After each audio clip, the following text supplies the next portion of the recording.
Welcome to Nature with Aristotle, the podcast where we embark on fascinating journeys through the natural world, exploring the wonders of ecosystems, biodiversity, and environmental interconnections. I'm your host, Aristotle, and today we're going to delve into the captivating world of frilled lizards. As we venture into the realm of these extraordinary creatures, let's start with a question. What is a frilled lizard? In everyday language, a frilled lizard is a type of reptile that belongs to the dragon family. It's characterized by its distinctive frill, a ruff of skin around its neck that it can fan out when threatened or during courtship displays. But why is this species significant in the natural world?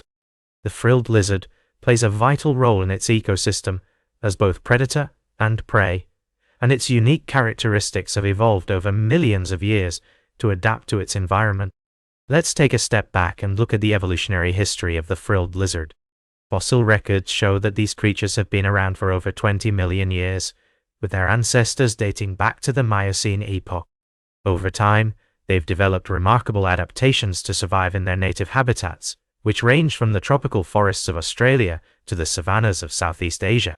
From a scientific perspective, frilled lizards belong to the genus Chlamydosaurus, and there are several species within this group.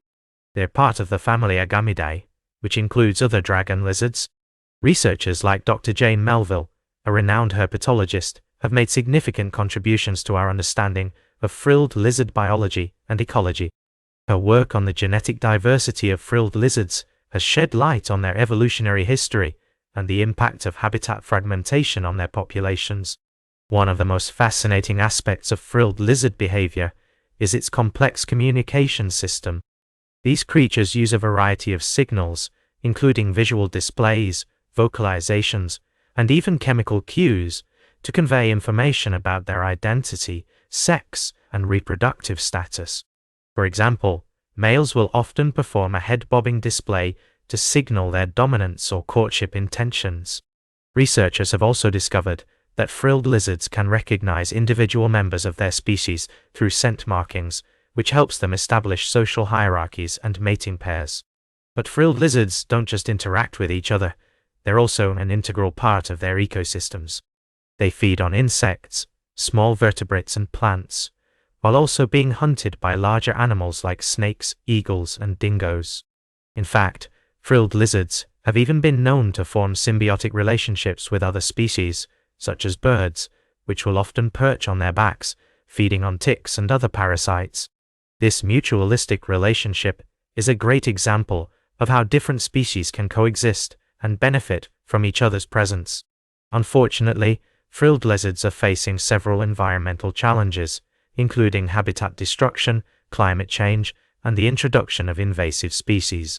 As a result, their populations are declining in some areas, highlighting the need for conservation efforts to protect these incredible creatures.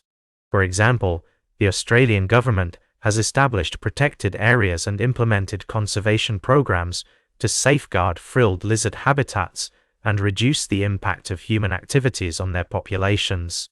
In conclusion, the frilled lizard is an extraordinary species that continues to captivate scientists and wildlife enthusiasts alike. Its unique appearance, fascinating behavior, and intricate ecological relationships make it an important component of its ecosystem. As we reflect on what we can learn from frilled lizards, we're reminded of the importance of preserving biodiversity and protecting our natural world. By studying these incredible creatures, we gain a deeper appreciation for the complex web of life that sustains us all. That's all for today's Nature with Aristotle. Remember to like, share, and subscribe, and until next time, may your curiosity about the natural world continue to flourish.